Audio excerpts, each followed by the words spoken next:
नमस्कार दोस्तों, स्वागत है आपका स्टडी फॉर सिविल सर्विसेज में। यूपी पीसीएस 2025 के प्रीलिम्स के exact official syllabus plus latest and pattern के हिसाब से, यानी कि जो नया वाला पैटर्न चल रहा है, जिस तरह के क्वेश्चन आजकल पूछे जा रहे हैं, बिल्कुल एग्जैक्टली उसी नए पैटर्न को फॉलो करते हुए ये पूरी टेस्ट सीरीज बनाई है।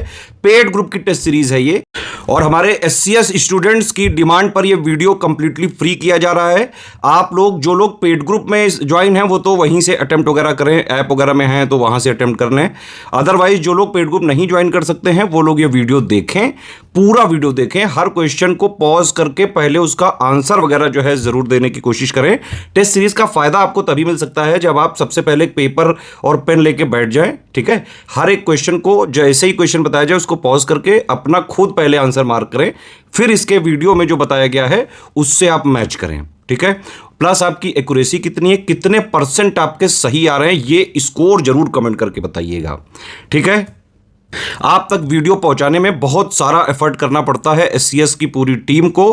कोशिश करें कि वीडियो को लाइक और शेयर जरूर करें, बहुत मेहनत लगती है हमको आप तक फ्री वीडियो, फ्री कंटेंट पहुंचाने में। अगर आप चाहते हैं कि हमारे फ्री इनिशिएटिव ऐसे ही लगातार चलते रहें, जैसे कि हम करंट अफेयर भी देते हैं, यूपी करंट भी देते हैं फ्री में, टेस्ट सीरीज भी देते हैं, पेड क्विज के भी वीडियो देते हैं, मेंस के भी मोस्ट एक्सपेक्टेड क्वेश्चन देते हैं, तो ऑलमोस्ट यूपी पीसीएस का चाहे जो है हो, चाहे आरओ का एग्जाम हो, बीओ के लिए हो, यूपी पीएससी के जितने एग्जाम्स हैं उनके लिए स्टडी फॉर सिविल सर्विसेज के यूट्यूब चैनल में बहुत ही सफिशिएंट कंटेंट पड़ा हुआ है, आप उसको जरूर देखें। एक जरूरी सूचना है आप लोगों के लिए, बीईओ की कंप्लीट सिलेक्शन तक की तैयारी का ग्रुप चल रहा है, आरओ का प्री प्लस मेंस का सिलेक्शन तक की तैयारी का ग्रुप चल रहा है, यूपी पीसीएस 2026 का भी प्री का मेंस का सिलेक्शन तक की तैयारी का ग्रुप हमने जो है स्टार्ट कर दिया। आप इसको ज्वाइन करके पूरी तैयारी एक ही जगह कर सकते हैं। अगर आप स्टडी फॉर सिविल सर्विसेज का कंप्लीट पेड ग्रुप ज्वाइन करते हैं, प्री का कंप्लीट और पूरा कंप्लीट मेंस का, तो आपकी पूरी सिलेक्शन तक की तैयारी उससे हो जाती है। कहीं से और कुछ नहीं पढ़ना है आपको, ना करंट आपको बाहर से पढ़ना है, ना टेस्ट लगाने हैं अलग से, ना पेड क्विज वगैरह, सब कुछ आपको स्टडी फॉर सिविल सर्विसेज के पेड ग्रुप में ही मिलता रहेगा, जितना कि एग्जाम निकालने के लिए बेहद जरूरी है। यूपी पीसीएस 2024 का जो प्री वाला पेपर हुआ था वो ऐतिहासिक था, नए पैटर्न के हिसाब से था, लेकिन उसकी तैयारी स्टडी फॉर सिविल सर्विसेज ने अपने स्टूडेंट को साल भर पहले से ही करा दी थी। इवन आरओ 2023 का या फिर आरओ 2021 का जब पैटर्न बदला था उसकी तैयारी स्टडी फॉर सिविल सर्विसेज में हम पहले ही पेड ग्रुप में पूरी करा चुके थे, ठीक है। इसीलिए यूपी पीसीएस 2024 के प्री में सबसे ज्यादा सिलेक्शन हुए हैं स्टडी फॉर सिविल सर्विसेज के। इवन अगर आप प्री के क्वेश्चंस की बात करें, 150 क्वेश्चन जीएस में होते हैं जिससे कट ऑफ बनता है। कट ऑफ के लिए ज्यादा से ज्यादा 80, 85, 90 जो है आपको क्वेश्चन सही करने होते हैं नेट में। स्टडी फॉर सिविल सर्विसेज से यूपी पीसीएस 2024 में भी जो इतना कठिन पेपर था उसमें भी करीबन 120 क्वेश्चन आए थे, जो कट ऑफ निकालने से बहुत बहुत बहुत ज्यादा थे। टेस्ट सीरीज के ये जो वीडियोस हैं, इनकी सीरीज पूरी चलती रहेगी, लगातार एक के बाद एक आपके पास वीडियो आते जाते रहेंगे। इसकी प्लेलिस्ट भी बना दी गई है, ठीक है। वीडियो को देखें, पूरा अटेम्प्ट करें और अपना कमेंट जरूर बताइए कितना स्कोर आ रहा है आपके। बिल्कुल नए पैटर्न पे जैसा पेपर आप आ सकता है उसी पैटर्न पे पेपर प्रैक्टिस करने के लिए ये टेस्ट सीरीज जरूर लगाइए। कोई भी सजेशन हो, कोई भी फीडबैक हो, आप कमेंट सेक्शन में कमेंट कर सकते हैं और अपना स्कोर जरूर से जरूर कमेंट करके बताइए। फॉलो करते रहिए study for civil services. All the very best. UPPSC 2025 prelims के लिए sectional test number 1 ancient history का टेस्ट दोनों भाषाओं में, बहुत ही exam oriented test series, 100% real exam जैसी एग्जैक्ट सिलेबस, पैटर्न, ट्रेंड को फॉलो करते हुए एकदम अपडेटेड क्वेश्चंस के साथ। कोई भी कोर्सेज आप ज्वाइन करना चाहते हैं, ये हमारे यूट्यूब चैनल का क्यूआर कोड है, ये हमारी एप्लीकेशन है and this is our Telegram channel. तो आप इसमें से चीजें ज्वाइन रखिए जिससे आपको पता चलता रहे। और पेड ग्रुप कोई भी ज्वाइन करने के लिए सिर्फ ये नंबर्स हैं जिन पे आप कॉल या व्हाट्सएप कर सकते हैं। ये पर्टिकुलरली ज्ञान सर का व्हाट्सएप नंबर है, आपको उनसे कुछ बात करनी है तो आप इस नंबर पे उनको मैसेज छोड़ सकते हैं। शुरुआत कर रहे हैं पहले क्वेश्चन से। गलत विकल्प का चयन करें, इनकरेक्ट ऑप्शन आपको चुनना है। बोल रहा है भारत के लिए आर्यवर्त वर्ड का उल्लेख पतंजलि के समय में 150 ईसा पूर्व के दौरान किया गया था। सबसे पहले जो आर्यवर्त वर्ड है वो पतंजलि के टाइम पे मेंशन किया गया था। पाणिनि द्वारा लिखित अष्टध्यायी पुस्तक में कंबोज से मगध तक विनिर्दिष्ट 22 जनपदों में से एक भारत नाम का जनपद हुआ करता था।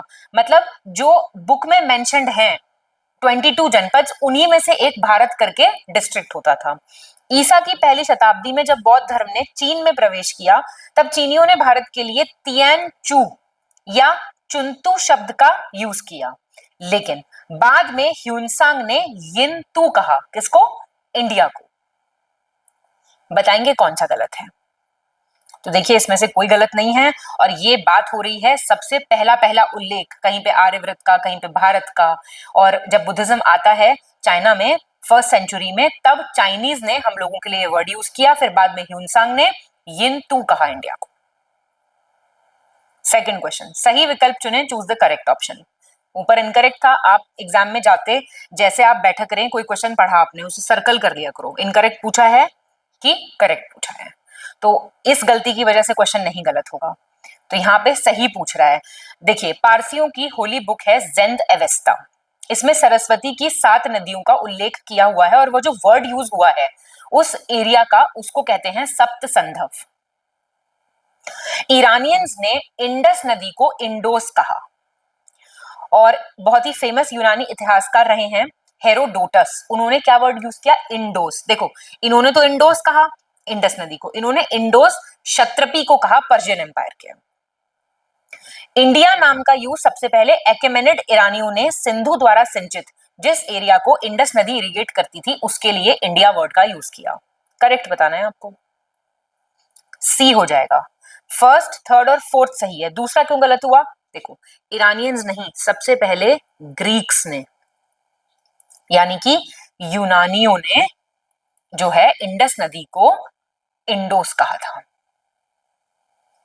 थर्ड देखेंगे, कंसिडर द फॉलोइंग स्टेटमेंट्स। प्रत्येक देश अथवा राष्ट्र की अस्मिता की पहचान उसकी संस्कृति और सभ्यता से, यानी कि कल्चर और सिविलाइजेशन से होती है।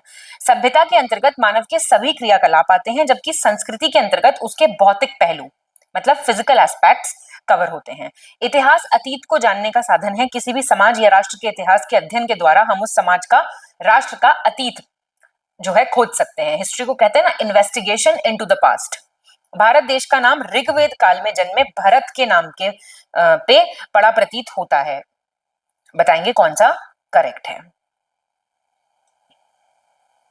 बी है आपका सही। फर्स्ट, थर्ड और फोर्थ, इसमें भी सेकंड वाला आपका गलत हो गया। देखिए सारे जो एस्पेक्ट्स है ना, खुद आप सोचिएगा, सारी ह्यूमन एक्टिविटीज कल्चर के अंडर आती हैं, और अगर हम स्पेशल एम्फेसिस उसके फिजिकल या भौतिक पहलुओं को दें तो उसको आप सभ्यता कहते हैं, उसको आप सिविलाइजेशन कहते हैं।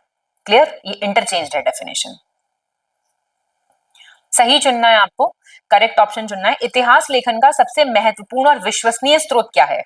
वो है उत्कीर्ण लेख, मतलब एनग्रेव्ड आर्टिकल्स। गोदा हुआ नहीं होता, किसी पत्थर पे कुछ गोद के लिख दिया।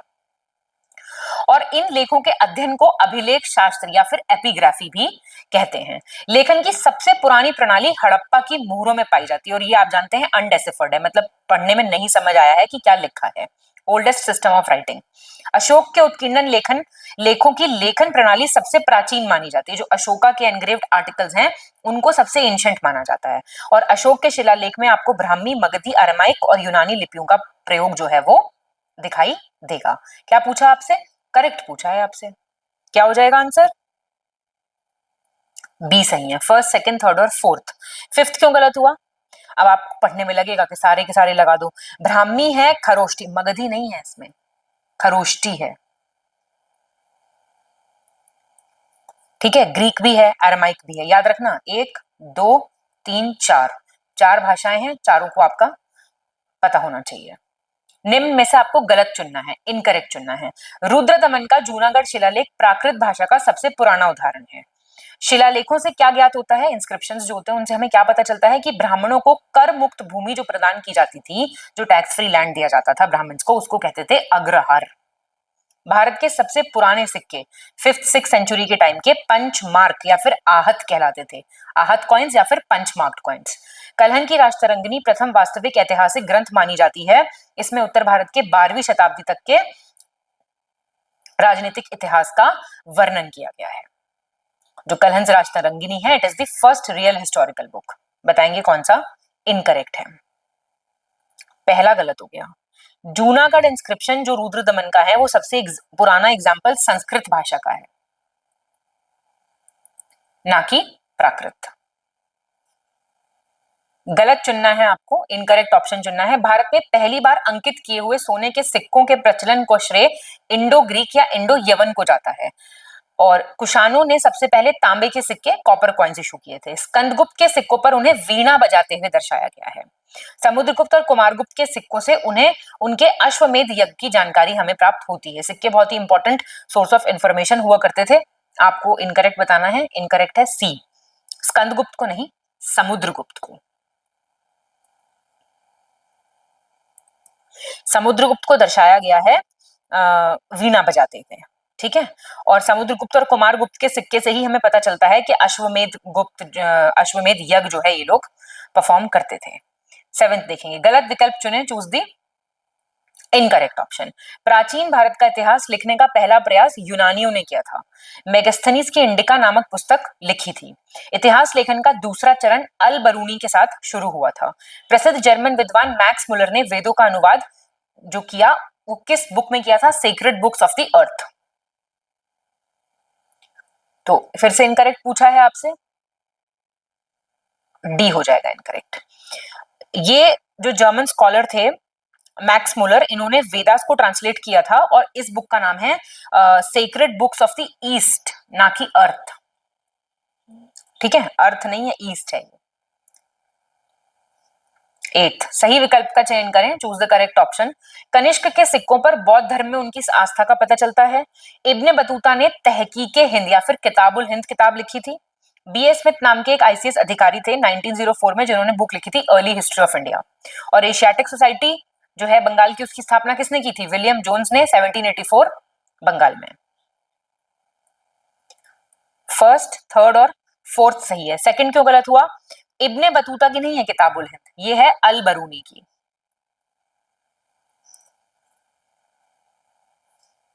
गलत चुनना है आपको, इनकरेक्ट ऑप्शन। अब ये आपको बुक्स दी हुई हैं और उनके राइटर्स, तो आप एक बार पढ़ लीजिए, हम साथ में फिर सॉल्व कर लेते हैं। तो धर्मशास्त्र जो है, धर्मशास्त्र का इतिहास, यही आपका गलत हो गया। ये लिखा है पीवी कणे ने, ठीक है। और आरसी मजूमदार की किताब है history and culture of the Indian people. Nilakantha Sastri history of ancient India. R K Mookerji fundamental unit of India. गुप्तोत्तर काल, बात हो रही है पोस्ट गुप्ता पीरियड की। इसमें वर्णित ग्रामों के प्रकार, विलेजेस के टाइप्स को आपको बताना है। देवदान ग्राम ऐसा गांव जहां अंतरजातीय आबादी रहती थी और वहां के किसान भूमि कर सीधे राजा को देते थे, डायरेक्टली टैक्स किंग को पे करते थे। ब्रह्मदेव गांव ऐसे ग्राम और ग्राम की जमीन जिन्हें ब्राह्मण समुदाय को दान दे दी गई थी। और भंडारवाद गांव कौन से होते थे? जिनमें केवल ब्राह्मण रहते थे। अग्रहार गांव कौन से होते थे? किसी धर्म संस्थान या मंदिर को दान में दिया गया ग्राम। करेक्ट पूछा है, तो बी सही हो गया आपका। ब्रह्मदेव गांव तो ठीक दिया हुआ है। देखिए, जो विलेजेस जहां पे इंटरकास्ट लोग रहते थे आराम से, उनको भंडारवाद गांव भी कहते थे। दद लिखा है लेकिन ये इसका हो गया, ठीक है। अग्रहार गांव कौन से होते थे? जिसमें सिर्फ ब्राह्मण्स रहते थे, क्लियर। और देवदान ग्राम कौन से होते थे? देवदान होते थे आपको जो विलेज डोनेटेड होता था टू अ रिलीजियस इंस्टीट्यूशन और अ टेम्पल। तो इसका आपका आंसर ये हो गया, क्लियर। सिर्फ ये हमारा सही है। गलत विकल्प चुने, चूज द इनकरेक्ट ऑप्शन। गुप्तोत्तर काल को भी भारतीय व्यवस्था का मुख्य आधार कृषि था, मतलब एग्रीकल्चर ही वहां पे मेन स्टे था पोस्ट गुप्ता पीरियड में। और पोस्ट गुप्ता पीरियड में जो लैंड का क्लासिफिकेशन था वो क्षेत्रफल के हिसाब से, एरिया के हिसाब से था। बोई गई भूमि को वाहित, खेती ना की गई भूमि को अकृष्ट और बीज ना उगने वाली भूमि को कहते थे उसर। गुप्तोत्तर काल में सिंचाई के साधनों में वृद्धि होने पर तालाब खोदना पुण्य का कार्य समझा जाता था, मतलब जो इंक्रीज होता था इससे, means of irrigation, digging a pond was considered to be an act of virtue. Incorrect पूछ रहा है आपसे, बी गलत हो गया आपका। लैंड का जो विभाजन था वो थी प्रोडक्टिविटी, कितनी उपज है, एरिया नहीं था, प्रोडक्टिविटी थी।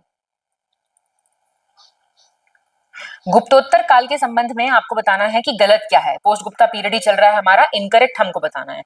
अरबों और इंडो एशिया के व्यापारियों के बीच प्रतिद्वंदता के कारण चीन के साथ भारत का व्यापार कम हो गया था। चीन से बढ़ती मात्रा में सोने और चांदी के निर्यात को रोकने के लिए 1296 में चीनी राज्य को नियम बनाने पड़े थे। चीन से आयातित वस्तुओं में क्या क्या होता था? मृग के सींग, हाथी, तेंदुओं की खाल, मलमल, सन और मसलिन, फ्लैक्स, ये सब प्रमुख थे। और इसके बदले में रेशमी कपड़ा, प्रचुर मात्रा में सोना और चांदी भारत में आता था। बताएंगे कौन सा इनकरेक्ट है? कोई गलत नहीं है इसमें से। संगम काल में नगर प्रशासन के संबंध में आपको सही विकल्प का चयन करना है। City administration in the Sangam period. पूरे राज्य को क्या कहते थे? मंडलम। मंडलम डिवाइडेड था नाडु में, नाडु डिवाइडेड था उर में। उर जो था वो एक टाउन होता था, ठीक है, नगर हुआ करता था। बताओ कौन सा सही है? ये सभी सही हैं। तो इसको आप एक बार फिर से पढ़ लेना, city administration in the Sangam period. 14 देखेंगे, गलत विकल्प चुने, choose the incorrect option. Hiuen Tsang चीनी यात्री था, he was a Chinese traveller, जो बौद्ध ग्रंथों का संकलन करने भारत में ईसा की 7वीं सदी में आया था और 15 वर्ष यहाँ पे उसने स्टे किया था। ह्यूनसांग ने अपनी यात्रा सरगरण को एक बुक में कंपाइल किया था, ट्रैवलॉग जिसको कहते हैं, वो बुक थी सीयू की। ह्यूनसांग के और भी बहुत से नाम थे, युवानवांग, स्वानचांग, शाक्य मुनि, यात्रियों का राजकुमार, प्रिंस ऑफ ट्रैवलर्स भी बोलते थे इसको। पुलकेशिन सेकंड को ह्यूनसांग ने फीसे या वैश्य जाति का बताया था, फिसे या फिर वैश्य जाति का। इनकरेक्ट पूछा है आपसे, क्या हो जाएगा आंसर?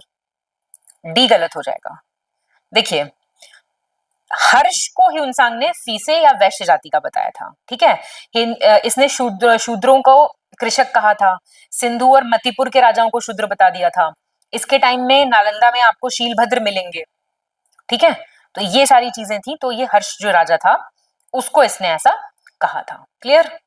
हर्षा। और ह्यूनसांग ने हर्ष को शिलादित्य भी कहा था। तो ऐसी ऐसी चीजें काफी पूछता है पेपर में। गलत विकल्प चुने, choose the incorrect option.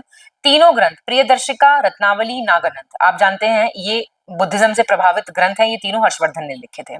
Harshvardhan के दरबारी कवि बाणभट्ट ने हर्षचरित नाम का एक ग्रंथ लिखा था। मिहिर भोज की पराजय के बाद हुणों की शक्ति का ह्रास होने लगा था, मतलब हुन्स की पावर का डिक्लाइन होना शुरू हो गया था। राजपूत काल में हुणों का सर्वप्रथम उल्लेख गुर्जर प्रतिहाल शासक महेंद्रपाल के समय के ऊना लेख में होता है। ऊना लेख करके था, तो वहां पे हुणों का मेंशन मिलता है। फिर से आपसे इनकरेक्ट पूछा है, बताइए इनकरेक्ट कौन सा हो जाएगा? सी गलत हो जाएगा। देखिए, हुन्स की पावर कम कब होना स्टार्ट हुई? जब मिहिर कुल करके राजा था, उसको हराया गया। गलत चुनना है आपको, फिर से इनकरेक्ट चुनना है।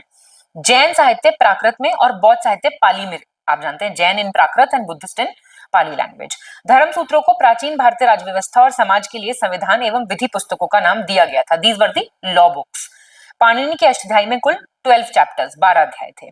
वैदिक सभ्यता में वेदों के अतिरिक्त ब्राह्मण, आर्यंक, उपनिषद भी शामिल हैं और इसे उत्तर वैदिक साहित्य कहा जाता है। पोस्ट वैदिक लिटरेचर में ये सारी चीजें आती हैं। इनकरेक्ट बताओ कौन सा है? सी गलत है। 8 चैप्टर हैं, अष्टाध्यायी नाम से पता चल रहा है, 8 चैप्टर्स हैं। गलत चुनना आपको, इनकरेक्ट। कह रहा है पुराणों की संख्या कितनी है? 18। और सारी स्मृतियों में से मनुस्मृति और विष्णु स्मृति सबसे पुरानी और सबसे फेमस है। मौर्य टाइम में कौटिल्य ने अर्थशास्त्र लिखी, जिसमें पब्लिक एडमिनिस्ट्रेशन है और उसमें 15 चैप्टर्स हैं, 15 अध्याय हैं। विशाखदत्त ने लिखा था एक नाटक मुद्र राक्षस, उसमें सोसाइटी का, कल्चर का, इन सब चीजों का भी पता किताब से चलता है। आंसर बताएंगे। बी गलत हो गया। क्यों? सारी स्मृतियों में से मनुस्मृति और याज्ञवल्क्य स्मृति सबसे पुरानी है, ठीक है। मनु और ये विष्णु नहीं। सही चुनना है आपको, करेक्ट ऑप्शन। ये हम साथ में सॉल्व करेंगे, आप पॉज करके देख सकते हो। बुक और उसके राइटर का नाम लिखा हुआ है, तो हमारा आंसर इसका ए हो जाएगा, फर्स्ट, सेकंड और थर्ड। कालिदास की है मालविका अग्निमित्रम, वाकपति की गौड़ावाहो, और बिल्हन की है विक्रमांक देव चरित, और जयसिंह की है कुमार पाल चरित्र, ठीक है। जयसिंह की किताब है कुमार पाल चरित्र, ठीक है। और जो ये भोज प्रबंधन है, ये किसकी है? ये बल्लाल देव की है। ये भी तो पता होना चाहिए आपको। गलत चुनना है आपको, इनकरेक्ट ऑप्शन। संगम साहित्य से हमें दक्षिण के 3 राज्यों का पता चलता है। किस किस का? चोल, चेर और पांड्या। प्लिनी ने प्रथम शताब्दी में नेचुरल हिस्टोरिया करके एक बुक लिखी थी। फाहिन कहां पे आए थे? चंद्रगुप्त विक्रमादित्य के कोर्ट में आए थे 375 से 415 एडी के बीच में। एक चाइनीज बुद्धिस्ट मॉन्क सुंग युन, इन्होंने नॉर्थ वेस्ट पार्ट इंडिया का विजिट किया था 518 में। ये जैन टेक्स्ट्स के सर्च में यहाँ पे आए थे, जैन ग्रंथों का इनको खोज करनी थी। इनकरेक्ट पूछा है यहाँ भी, डी गलत है। क्यों हुआ डी गलत? चाइनीज मॉन्क आए थे सुंग यून। अब देखिए, जो ये चाइनीज वगैरह मॉन्क आते थे ना, इनमें जैन लिटरेचर में इनका कम इंटरेस्ट था, इनका बुद्धिस्ट लिटरेचर में ज्यादा इंटरेस्ट था। तो ये बुद्धिस्ट टेक्स्ट की खोज में जो है भारत आए थे। क्लियर? क्वेश्चन नंबर 21, गलत चुनना है आपको इसमें भी। भारतीय प्राग इतिहास के उद्घाटन का श्रेय, प्री हिस्ट्री को इनॉग्रेट करने का जो क्रेडिट है वो डॉक्टर प्रिमरोज को जाता है। भारत में पाषाण युगीन वस्तुओं की खोज 1863 में जॉन इवांस ने की थी, जो स्टोन एज सेटलमेंट्स थे। मॉर्टिमर व्हीलर ने नॉलेज दी थी पूरे प्री हिस्टोरिक कल्चरल सीक्वेंस की, समग्र प्रागैतिहासिक सांस्कृतिक अनुक्रम की। 1950 में स्टुअर्ट पिगट ने बुक लिखी जिसका नाम था प्री हिस्टोरिक इंडिया। गलत बताओ कौन सा है? बी हो गया आपका गलत। तो ये क्यों गलत हुआ? जो बस्तियां खोजी थी ना, वो खोजी थी आपके रॉबर्ट ब्रूसफुट ने 1863 में, जॉन इवांस ने नहीं। ठीक है, रॉबर्ट ब्रूसफुट, ऐसे करके याद कर लो। आरबीसी 21 सही विकल्प चुने, चूज द करेक्ट ऑप्शन। गया ताम्रपत्र में समुद्रगुप्त का उल्लेख किया गया है। गया कॉपर प्लेट इंस्क्रिप्शन में, आप जानते हैं इंस्क्रिप्शन होते थे, उनपे कुछ ना कुछ लिखा होता था। शक शतरक काल में सोने चांदी के जो सिक्कों का रेशियो था वो 1:35 था। महिला शासक रुद्रमा देवी का संबंध ककातिया डायनेस्टी से था। जौनपुर प्रस्तर अभिलेख का संबंध सर्ववर्मन से था। और राजा भोज के कवि थे धनपाल, उन्होंने बौद्ध धर्म को अपना लिया था। ए हो जाएगा आंसर, पहला दूसरा तीसरा। ठीक है, ये जो जौनपुर स्टोन इंस्क्रिप्शन है ये ईश्वर वर्मन से संबंधित है। कौन सी डायनेस्टी के राजा थे ये, जरा कमेंट करके बताओ। और किंग भोज का जो पोएट था धनपाल, वो जैनिज्म की तरफ मुड़ गया था, ना कि बुद्धिज्म की तरफ। गलत चुनना है आपको, इनकरेक्ट फिर से। प्रबंध चिंतामणि नामक ग्रंथ है 11वीं सेंचुरी का राजनीतिक और सांस्कृतिक जीवन का, आपको इसमें विवरण देखने को मिलेगा। यूपी के बाराबंकी में मिलेगा आपको हरहा। हरहा में ईशान वर्मन का हरहा शिलालेख मौखरियों के सबसे पुराने और सबसे इंपॉर्टेंट शिलालेखों में से एक है। शिलालेख क्या होते हैं? Epigraphic records. वराहमीर की पंच सिद्धांतिका यूनानी ज्योतिर्विद्या पे आधारित थी, ग्रीक एस्ट्रोलॉजी पे। लक्ष्मण संवत का प्रारंभ सेन वंश ने किया था। पहला गलत हो गया।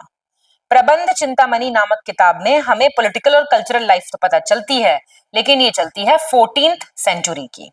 ठीक है, ये किताब थी जो मेरु तुंगाचार्य ने 1305 एडी में लिखी थी और काफी इंपॉर्टेंट बुक मानी जाती है ये जैन साहित्य की। गलत विकल्प चुने, choose the incorrect option. Chola शासक राजेंद्र फर्स्ट को चोल गंगम नामक कृत्रिम झील, मतलब एक आर्टिफिशियल लेक उन्होंने बनवाया था। चालुक्य डायनेस्टी में क्या होता था? विमेन की बड़ी अच्छी पोजीशन थी, बहुत अच्छा उनको पोस्ट मिलती थी प्रशासन में। संस्कृत पोएट ड्रामेटिस्ट कालिदास ने एहोल इंस्क्रिप्शन में को मतलब पोएट मेंशन्ड है एहोल इंस्क्रिप्शन में। एहोल शिलालेख किसका है? पुलकेशिन द्वितीय का।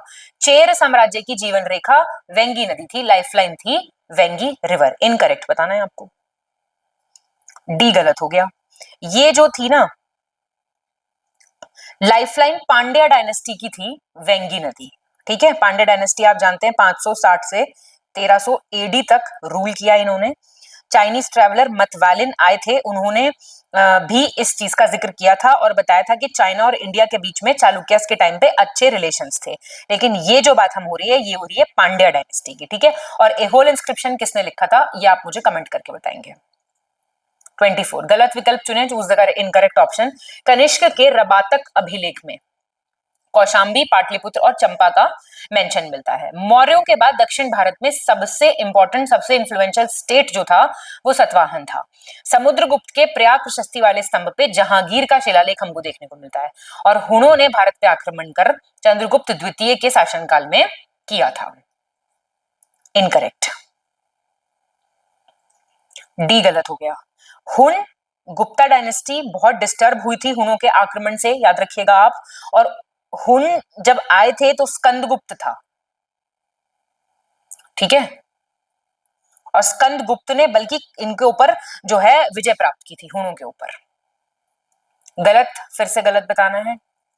दक्षिण भारतीय राज्य चोल में उत्तम नगर प्रशासन था, मतलब बहुत ही बढ़िया एडमिनिस्ट्रेशन था। ब्रॉन्ज आइडल है नटराज का, आपने देखा भी होगा, बहुत घरों में रखा होता है, वो चोला आर्ट का एक एग्जांपल है। चोला डायनेस्टी साउथ इंडिया की बड़ी फेमस थी नौसैनिक शक्ति के लिए, और चोला डायनेस्टी के रूलर्स जो थे वो अपने ही शासनकाल में कौन नेक्स्ट उत्तराधिकारी होगा, मतलब लड़ाई खत्म, अभी बता दिया, आप भाई गद्दी पे बैठ जाना हमारे बाद। पहला गलत हो गया। साउथ इंडियन स्टेट जो चोल थी अर्बन के लिए नहीं है फेमस, रूरल एडमिनिस्ट्रेशन के लिए, ग्राम प्रशासन के लिए बहुत ही फेमस मानी जाती है। गलत विकल्प का चयन करें। उज्जैन के राजा विक्रमादित्य के नाम पे 78 ईस्वी में विक्रम संवत स्टार्ट हुआ था। तांबे के सिक्के सबसे बड़ी संख्या में कुशांस के टाइम पे नॉर्थ और नॉर्थ वेस्टर्न इंडिया में जारी किए गए थे। सुदर्शन लेख का जो निर्माण था वो चंद्रगुप्त मौर्य वंश के संस्थापक चंद्रगुप्त मौर्य के आदेश से गिरनार में उनके गवर्नर थे पुष्यगुप्त वैश्य, उन्होंने करवाया था। और काव्य शैली का प्राचीनतम नमूना काठियावाड़ के रुद्रदमन के अभिलेख में हमको देखने के लिए मिलता है। पहला गलत हो गया। विक्रम एरा आप जानते हैं 57 बीसी का है। विक्रमादित्य उज्जैन, बिल्कुल ठीक है, बाकी चीजें गलत चुनना है आपको, इनकरेक्ट। सिंधु घाटी सभ्यता सिंधु चेनाब और झेलम नदियों के किनारे बसी थी। कालीबंगा से मिट्टी की पट्टिका पर उकेरी गई सींग वाले देवता की उत्कृष्ट कृति प्राप्त है। क्ले प्लेट के ऊपर हॉर्न्ड डीटी जो है बने हुए हैं। वैदिक देवताओं में सोम देवता को एक पुरोहित यानी कि एक प्रीस्ट माना जाता है। बॉक्साई शिलालेख ईरान से आर्यों के भारत आने की सूचना देता है। बताइए गलत कौन सा है? कितने अच्छे क्वेश्चंस ये हैं। बृहस्पति जो है, गलत हो गई स्पेलिंग कोई बात नहीं, बृहस्पति को माना जाता था एक पुरोहित। आपको वैदिक जो डीटीज हैं उनके सबके नाम पता होने चाहिए। गलत विकल्प चुने, choose the incorrect option. Shishunaga के शासनकाल में मालवा क्षेत्र पर मगध की शक्ति का विस्तार हुआ था। अशोक के धर्म लेखों में जो रिलीजियस राइटिंग थी उसमें दो इंस्क्रिप्शन ऐसे हैं, शाहबर्जगी और मनसेरा, जो कि खरोष्टी में है। अभी ऊपर आपने देखी थी ना अशोकन स्क्रिप्ट। गुप्त वंश के शासकों के सीरिया और मिस्र से राजनीतिक संबंध हुआ करते थे। मेगास्थनीज के इंडिका में उल्लिखित है कि प्राचीन भारत में दास प्रथा कभी भी नहीं थी, स्लेवरी नेवर एग्जिस्टेड। सी गलत हो गया। क्यों? मौर्य डायनेस्टी के आपको मिलेंगे सीरिया और इजिप्ट से पॉलिटिकल रिलेशंस। गलत चुनना है आपको, फिर से इनकरेक्ट। ईसा की प्रारंभिक शताब्दियों में भारत और रोम के बीच घनिष्ठ व्यापारिक संबंधों की जानकारी हमको कहां से मिलती है? अरिकामेडू स्थल की खुदाई से। दक्षिण भारत का प्रसिद्ध टकोलम का युद्ध किसके बीच में हुआ? चेराज और राष्ट्रकूटास के बीच में। मेगास्थनीज के इंडिका में मौर्य के नगर प्रशासन का बहुत ही डिटेल्ड आपको डिस्क्रिप्शन मिलेगा।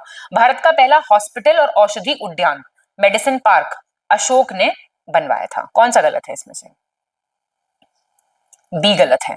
भाई बैटल ऑफ टकोलम तो आपको ईयर भी बताना है कमेंट करके, कौन से साल हुआ था? चोलास और राष्ट्रकूटास के बीच में हुआ था ये। चेरास कहां से आया इसमें? गलत विकल्प चुने, choose the incorrect option. Ashok ने सहिष्णुता, उदारता और करुणा के त्रिगुणात्मक आधार पर राजधर्म की स्थापना की थी। टॉलरेंस, जेनरोसिटी, कंपैशन सब में होना चाहिए। गुजरात चंद्रगुप्त मौर्य के साम्राज्य में सम्मिलित था। ये रुद्रदमन के जूनागढ़ के शिलालेख से हमको पता चलता है। ऐत्रेय ब्राह्मण में पुरुष मेघ का उल्लेख मिलता है। उत्तर वैदिक काल में अंग और मगध को आर्य संस्कृति का केंद्र, सेंटर माना जाता था। बताइए कौन सा गलत है? कहेंगे सेम तरीके के क्वेश्चन आप करा रही हैं, अब क्या करें बताइए आप। पुरुष मेध का जिक्र शतपथ ब्राह्मण से हमको मिलता है, नॉट ऐत्रेय। गलत चुने, फिर से इनकरेक्ट। सतवाहन काल में ऑफिशियल लैंग्वेज प्राकृत होती थी। भारत में के सबसे पुराने ईंट के मंदिरों में से एक कानपुर में है भितरगांव का मंदिर, जो 5th सेंचुरी से 6th सेंचुरी के बीच में बनवाया गया था। ताम्रपाषाण काल में कर्नाटक के लोग मृतकों को घर के फर्श के नीचे उत्तर से दक्षिण, नॉर्थ से साउथ मतलब उनको रख के दफना देते थे। चोल शासकों ने मंदिरों की दीवारों पर अभिलेख उत्कीर्ण करने का चलन शुरू किया था, जिसमें उनकी विजयों के ऐतिहासिक मतलब वो अपनी ही विक्ट्रीज को उसमें ग्लोरीफाई करते थे। सी इज रॉन्ग, ऐसा महाराष्ट्र में प्रचलित था, ना कि कर्नाटका में। ध्यान दीजिएगा, डायरेक्शन भी उलट कर सकता था ये। गलत चुनना है आपको फिर से, इनकरेक्ट। इक्ष्वाकु वंश के शासकों को पुराणों में श्री पर्वतीय कहा गया है। The very famous question of PCS. Chalukya शासकों का शासनकाल मंदिरों के निर्माण के लिए जाना जाता है, चालुक्य रूलर्स का। कर्दमका क्षत्रपों ने तांबे की धातु के अत्यंत दुर्लभ सिक्के जो हैं प्रचलित करवाए थे। हर्षवर्धन के टाइम पीरियड का इतिहास, मगध से प्राप्त 2 ताम्रपात्र, ताम्रपात्र तो समझते हैं, कॉपर प्लेट्स, ऐसे प्लेट्स होती थी एक दूसरे के साथ, जैसे सब में छेद है और वो बंधी हुई हैं, कॉपर की बनी हुई, उन पे कुछ कुछ लिखा होता था। तो 2 से प्राप्त है। राजतरंगिनी चीनी यात्री ह्यूनसांग के वर्णन से हमको मिलता है, बताएंगे। बी गलत हो गया। चंदेल रूलर्स का टाइम पीरियड था, जो कि मंदिर काफी इन्होंने बनवाए थे, ठीक है, ना कि चालुक्य। गलत चुनना है आपको फिर से, इनकरेक्ट।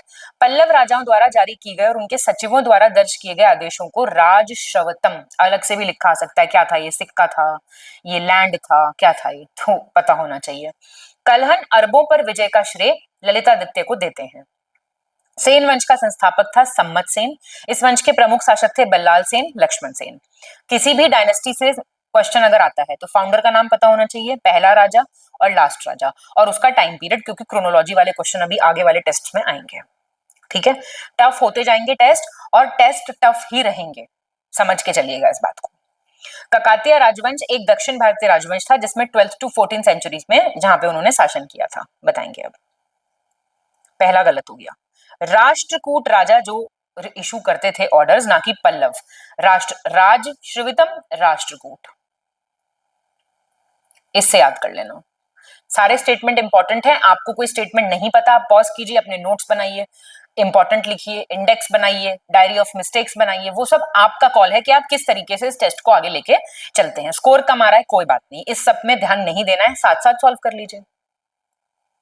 गलत विकल्प चुने, बस इतना ध्यान रखिएगा कि अब आपने 100 क्वेश्चन कर लिए, तो इन 100 क्वेश्चन में से अगर आपका सवाल एग्जाम में जाके गलत हो रहा है तो आपकी गलती है। यहां आपके 100 के 100 गलत हो जाए, कोई बात नहीं, मतलब कोई बात नहीं का मतलब ये नहीं कि आप गलत ही करोगे, ठीक है। इनकरेक्ट बताओ। 1915 में भारतीय पुरातत्व सर्वेक्षण ASI, archaeological survey of India ने नालंदा विश्वविद्यालय के जीर्णोद्धार के लिए खुदाई का काम अपने हाथ में लिया था। नालंदा के बारे में हमें जानकारी सबसे पहले कहां से मिलती है? हैमिल्टन से, 1812 से। नालंदा महाविहार का अन्वेषण कार्य सबसे पहले जनरल कनिंगम ने 1862 में शुरू करवाया था। ये सारी बातें सही हैं बिल्कुल। गलत चुनना आपको फिर से, इनकरेक्ट। 35 में भी संस्कृत काव्य है सेतुबंध, इनके लेखक हैं प्रवरसेन द्वितीय। इसमें राम की लंका विजय का विवरण है, काव्य है ये, पोएट्री। सासेनियन वंश की स्थापना ईरान में 1st सेंचुरी में हुई थी। राजतरंगिनी 1148 से 1150 के बीच महाभारत शैली में कल्हण द्वारा लिखित एक बहुत ही इंपॉर्टेंट टेक्स्ट है, जिसमें कश्मीर के हिंदू राजवंशों के इतिहास का वर्णन है। 6ठी शताब्दी के महान आयुर्वेदाचार्य वाग्भट की प्रसिद्ध रचनाएं अष्टांग संग्रह और अष्टांग हृदय हैं, वेरी इंपॉर्टेंट। बी गलत हो गया। बी क्यों गलत हुआ? देखो, सेतुबंध वाला ठीक है। सबसे पहले क्या है कि हिंदुस्तान वर्ड, ससैनियन जो डायनेस्टी है वो किस लिए फेमस है? जो वर्ड है ना हिंदुस्तान, ये इन्होंने यूज किया था सबसे पहले, ठीक है। इन्हीं के रिकॉर्ड से हमें ये मिलता है, और ये ईरान में स्टैब्लिश हुई थी 3री शताब्दी में, पहली में नहीं, ठीक है, नॉट पहली, 3rd। गलत चुनना है आपको, इनकरेक्ट। चॉपर जो ये होता है चॉपर, चॉपिंग पेबल कल्चर, इसके उपकरण सबसे पहले सिंध की सोहन नदी घाटी से हमको प्राप्त होते हैं। इसको हम सोहन कल्चर कहते हैं, सोहन रिवर वैली से मिला था। क्योंकि हैंड एक्स संस्कृति, हैंड एक्स कल्चर जो है वो वादा मदुरई से मिला था, अथिरमपंकम से मिला था, अथिरापंकम से मद्रास के पास। ह्यूमन हैबिटेशन साइट्स भीमबेटका से मिली है कि वहां पे मानव रहते थे, ठीक है। और सबसे पहले 1863 में रॉबर्ट ब्रॉसफूट, अभी आप एक क्वेश्चन में इनका नाम पढ़ चुके हैं तो आपको तुरंत ध्यान जाना चाहिए कहां पे इनका नाम पढ़ा आपने ऊपर अभी। इन्होंने पहला हैंड एक्स उपकरण मद्रास के पास पल्लवरम नाम की एक जगह से मिला था इनको, इनकरेक्ट आपको बताना है। पहला गलत है, बता सकता है कोई क्यों गलत हुआ ये सोहान वैली आप जानते हैं कहां पे? सिंध के पास नहीं है, दिस इज इन पंजाब। तबका पाकिस्तान, सही चुनना है आपको, करेक्ट। पुरापाषाण काल के मनुष्य को कृषि का ज्ञान नहीं था, पेलियोलिथिक पीरियड की बात हो रही है। ये लोग हंटर थे और फूड कलेक्टर थे।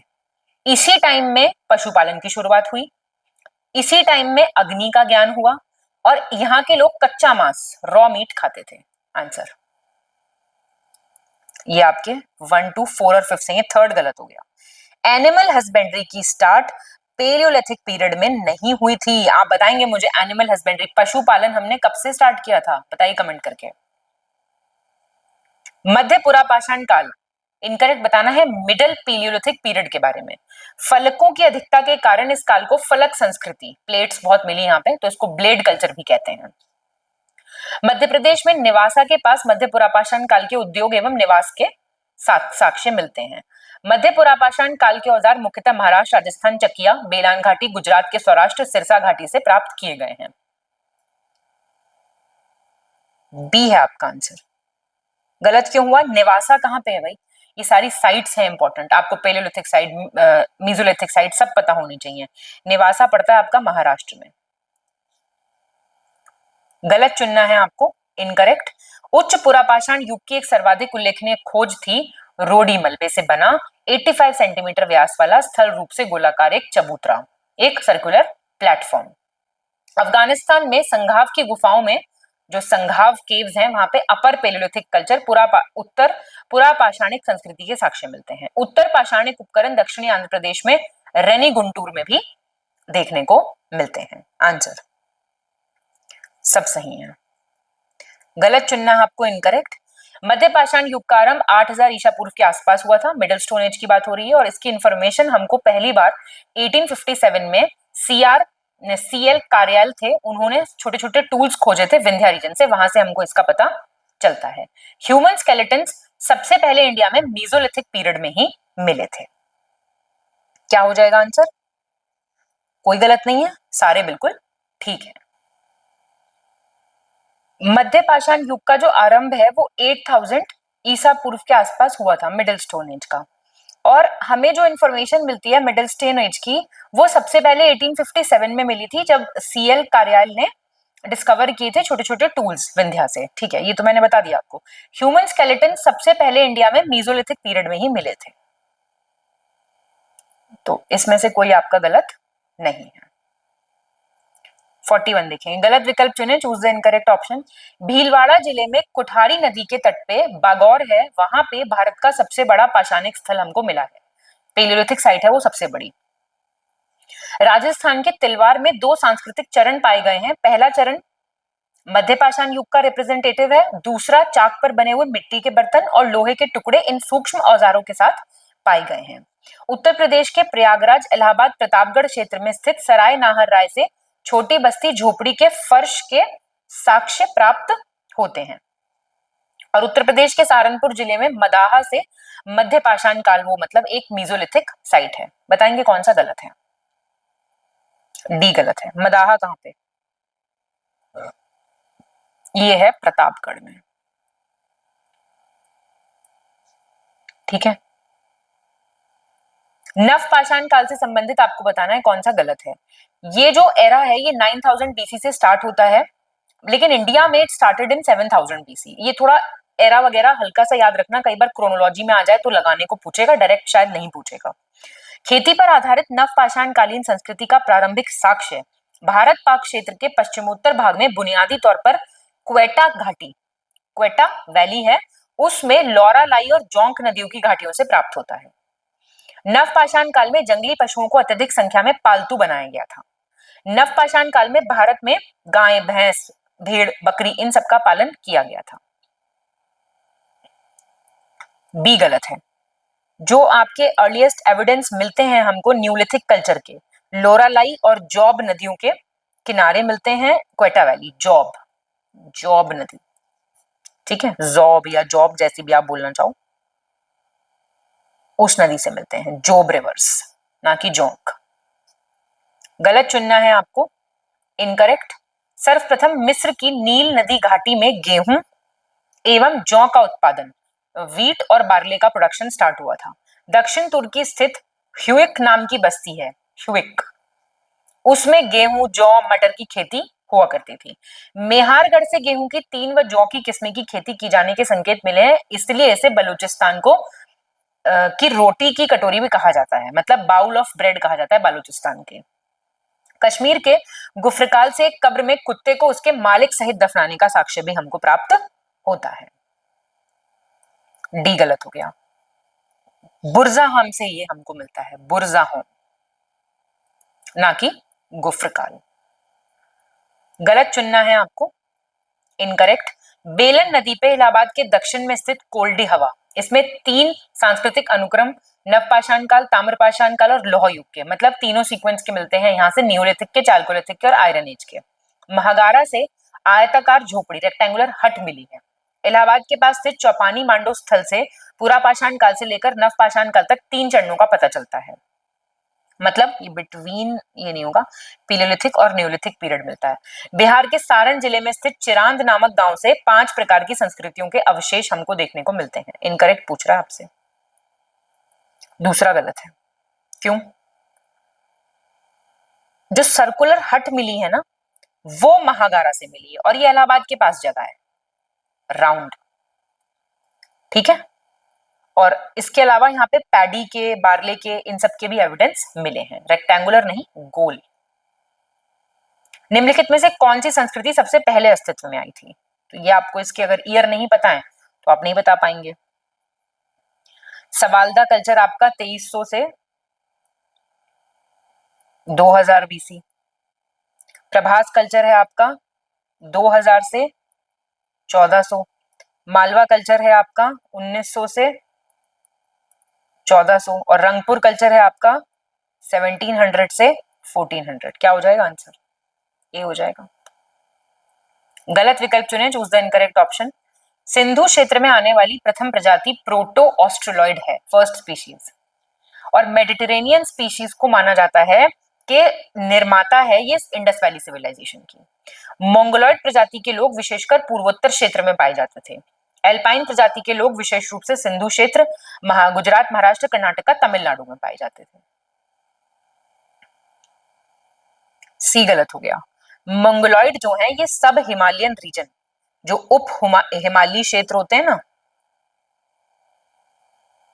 हिमालय, ल पहले आएगा, ये बाद में आएगा, कोई बात नहीं।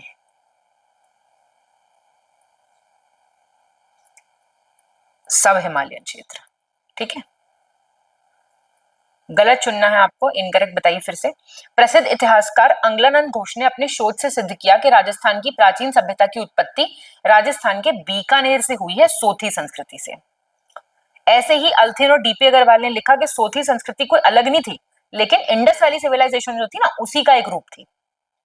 मेसोपोटामिया में 2 स्थान है, मुंडीगाक और शौर्तुराई। सिंधु सभ्यता के साक्ष्य पाकिस्तान के 3 जगहों से मिलते हैं, बलूचिस्तान से, सिंध से, पंजाब से। इंपॉर्टेंट है ये लाइन। गलत हो गया ये। देखिए, अफगानिस्तान से मिलते हैं ये। अभी जो इंडस वैली सिविलाइजेशन का एक्सपेंशन है वो अफगानिस्तान, पाकिस्तान और इंडिया 3 जगहों पे है। 2 जगह हैं मुंडीगाक और शौर्तुराई अफगानिस्तान में, नॉट मेसोपोटामिया। गलत चुनना है आपको, incorrect option. Wheeler, Gordon Childe, Piggott आदि विद्वानों ने सिंधु सभ्यता के पतन का कारण क्या बताया? आर्यों का आक्रमण, आर्यन इन्वेजन। ऑरेलस्टाइन और अम्लानंद घोष ने क्या बताया? सिंधु घाटी सभ्यता खत्म हो गई है ना, अब नहीं है ना, तो अलग अलग थ्योरी दी है हर एक ने। Climate change. और Dayaram Sahni, R S Raikes, George Franklin Dales, H T Lambrick, इन्होंने जियोलॉजिकल चेंजेस, भूतात्विक परिवर्तन माना। और अमेरिकन इतिहासकार केनेडी ने कहा कि पॉपुलेशन जो थी वो किसी एपिडेमिक से मर गई थी, मतलब महामारी से नष्ट हो गई थी पूरी जनसंख्या, मलेरिया टाइप कुछ आ गया होगा। ये सारी बातें सही हैं, ठीक है, सारे याद रखना। अलग अलग थ्योरी, आर्यन इन्वेजन किसने कहा, क्लाइमेट चेंज किसने कहा, जियोलॉजिकल चेंज किसने कहा, और एपिडेमिक किसने कहा। सही विकल्प चुने, choose the correct option. Harappa सभ्यता की पहली खगोलीय वेधशाला को कोडजी नामक प्राचीन स्थान से हमको मिलती है। कालीबंगा से 7 अग्निकुंड 7 फायर पिट्स मिले हैं और अभी कहाँ पे है ये? हनुमानगढ़ में, राजस्थान में। मोहनजोदाड़ो के विशाल स्नानागार द ग्रेट बाथ जो है उसकी खोज किसने की थी? आर.डी. बैनर्जी ने। और सबसे पहले आर्यन इन्वेजन की जो थ्योरी आप ऊपर भी पढ़ के आए हैं वो किसने दी थी? आर.पी. चंद ने। मिताथल से हड़प्पा लिपि के बहुत बड़े अक्षरों में लिखा एक लघु शिलालेख, एक शॉर्ट इंस्क्रिप्शन हमको मिलता है। कह रहा है आपको सही बताना है 49 में। सेकंड, थर्ड और फोर्थ सही है। पहला क्यों गलत हुआ? एस्ट्रोनॉमिकल ऑब्जर्वेटरी के जो साक्ष्य प्राप्त होते हैं वो होते हैं ढोलावीरा से। क्लियर? पहला तो इसलिए गलत हो गया। ठीक है, चौथा। फिफ्थ क्या है? शॉर्ट इंस्क्रिप्शन जो है ये भी ढोलावीरा से मिला है।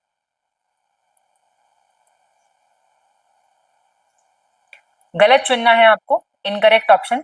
मोहनजोदाड़ो और लोथल की एक मोहर पर उकेरे गए चित्र में एक आदमी को 2 बाघों से लड़ते हुए दिखाया गया है। अंबारी से हड़प्पा स्तर की पकी हुई मिट्टी के तराजू प्राप्त हुए हैं। बेक्ड क्ले स्केल तराजू। हड़प्पा सभ्यता की सबसे प्रमुख विशेषता सूती कपड़ा के उत्पादन की थी, क्योंकि हड़प्पा वासियों ने ही सर्वप्रथम कपास का उत्पादन किया था। मोहनजोदाड़ो से प्राप्त पशुपति की मोहर पे लेफ्ट तरफ गेंडा, एक भैंस, दाहिनी ओर हाथी, बाघ और हिरण। ये पूछता है लेफ्ट साइड कौन है, राइट साइड कौन है, इसी में खेलेगा, इसी में घुमाएगा। बी हो गया यहाँ पे तो गलत। क्यों? बेक्ड क्ले कालीबंगा से मिली। ये तो बड़ी फेमस साइट्स हैं, सब आपको मुंह जबानी याद होनी चाहिए। कालीबंगन। अब आपको सही विकल्प चुनना है। ऋग्वेद का पहला और 10वां मंडल सबसे नए हैं। चाइल्ड मैरिज पर्दा सिस्टम वैदिक कल्चर में नहीं था। वैदिक कल्चर में जिन लड़कियों की, जिन औरतों की शादी नहीं होती थी, जो कभी शादी नहीं करती थी, उनको अमाजू कहते थे। ऋग्वेद का दूसरा और 7वां मंडल सबसे पुराना है। और सामवेद में सबसे पहले 7 स्वरों की हमको जानकारी, 7 वावल्स जो है हमको सामवेद से प्राप्त होते हैं। All are correct. फिर से आपको सही बताना है। अथर्ववेद में सभा और समिति जो हैं, 2 नाम आते हैं, इनको 2 बेटियां माना गया प्रजापति की। सबसे पहले राजसूय, वाजपेयी, यज्ञ जो ये होते हैं, इनका जो मेंशन मिलता है वो यजुर्वेद में मिलता है। सामवेद के उपवेद को कहते हैं गंधर्व वेद। और मेल डीटीज, पुरुष देवता ज्यादा हैं और इसीलिए ही इंद्र का सबसे ज्यादा बार जिक्र है। 200 बार इंद्र का नाम आता है। 1, 2 और 3 ठीक है। इंद्र का जिक्र सबसे ज्यादा बार है, लेकिन 250 टाइम्स आता है। और आपसे पूछे सबसे ज्यादा बार किसका आता है, तो इंद्र ही है, इनसे ज्यादा किसी का नाम नहीं आता। सही चुनना है आपको, करेक्ट ऑप्शन। प्राचीन नाम और आधुनिक नाम तो हम साथ में ही सॉल्व करेंगे इस क्वेश्चन को। देखो आप, अस्किनी है चेनाब,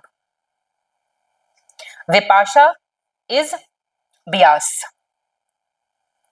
पारुष्णी रावी, तो सी या तो आपका आंसर हो गया। वितस्ता हो गई आपकी झेलम। ठीक है। स्वाट है आपकी, यहां लिख देती हूं मैं, स्वाट है आपकी सुवस्तु। और गंडक है आपकी सदानीरा। रावी है पारुष्णी, तो हो गया ठीक। सतलज बची ना, हाँ, सतलज है आपकी शुतुद्री।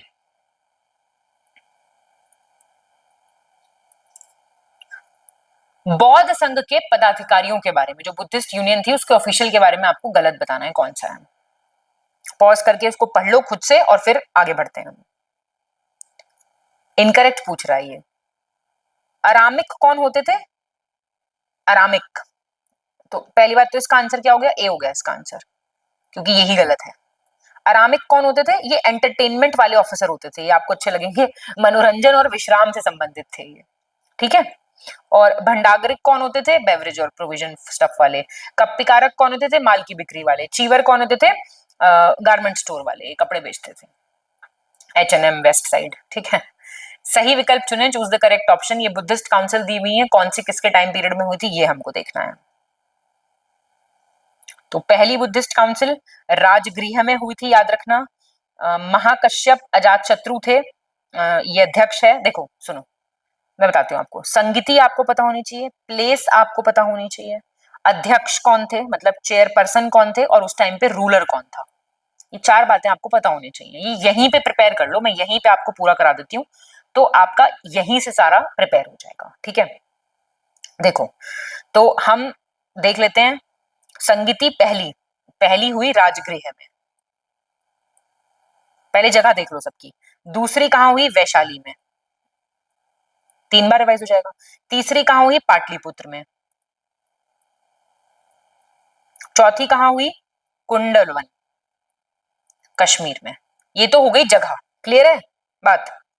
ठीक है, पहली हुई हर्यंक डायनेस्टी के टाइम पे, दूसरी हुई शिशुनाग डायनेस्टी के टाइम पे, तीसरी हुई थी मौर्यन डायनेस्टी के टाइम पे ये, और चौथी हुई थी कुशन डायनेस्टी के टाइम पे।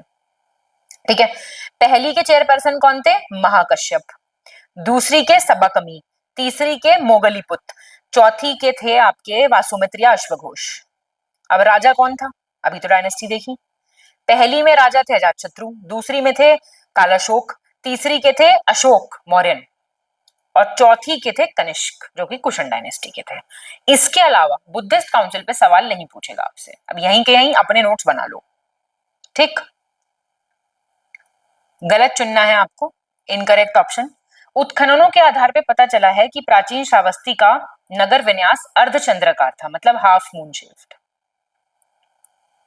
चंपा सबसे बड़ा, सबसे पावरफुल गणराज्य था बुद्धा पीरियड का। पुराण की माने तो पहली डायनेस्टी जिसने मगध पे राज किया था वो थी बृहद्रथ डायनेस्टी, और बुद्धिस्ट टेक्स्ट की माने तो पहली ग्लोरियस रूलर जो थे मगध के वो थे बिंबिसार, और वो थे हर्यंक डायनेस्टी से।